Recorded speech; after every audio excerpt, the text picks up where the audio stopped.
সচরাচর মৃত ব্যক্তির কবরের উপরে বিভিন্ন ধরনের গাছ লাগাতে দেখা যায়। বিভিন্ন বিশ্বাস থেকেই এই চিরাচরিত প্রথা চলে আসছে। তবে এই বিশ্বাস অথবা নিয়ম নিয়ে কিছু বিভ্রান্তিকর কথাও প্রচলিত রয়েছে। আমাদের সবারই উচিত ব্যক্তি জীবনে বিভিন্ন রকম বিভ্রান্তি এড়িয়ে ইসলামের সঠিক নির্দেশনা জানা।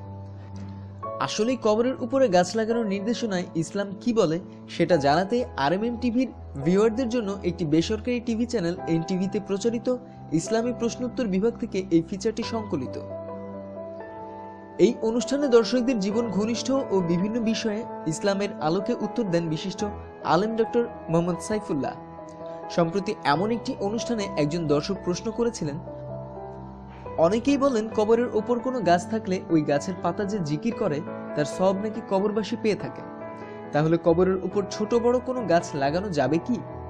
উত্তরে আলেম ডক্টর মোহাম্মদ সাইফুল্লাহ বলেন, কবরের উপর গাছ লাগানো জায়েজ, কিন্তু আপনি যেটা আগে শুনেছেন সেটা শুদ্ধ নয়। এটি শোনা কথা, হাদিস দ্বারা সাব্যস্ত হয়নি।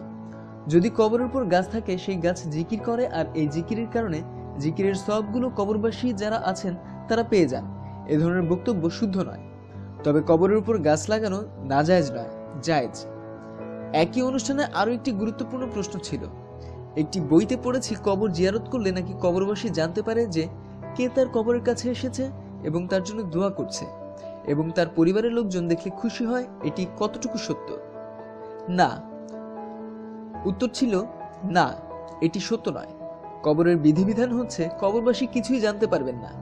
বাজরাখি জিন্দেগির সঙ্গে মূলত দুনিয়ার জীবনের পার্থক্য হচ্ছে এখানেই যে দুনিয়ার জীবন থেকে কেউ যদি বাজরাখি জিন্দেগিতে চলে যাবে, তখন বাজরাখি জিন্দেগি থেকে তিনি দুনিয়ার কোনো খবর কোনো কিছুই দিতেও পারবেন না, নিতেও পারবেন না।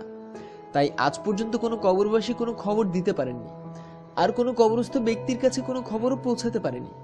তাদের জন্য শুধুমাত্র আমরা যেটা করতে পারি সেটা হচ্ছে আল্লাহ রাব্বুল আলামিনের কাছে দোয়া করতে পারি।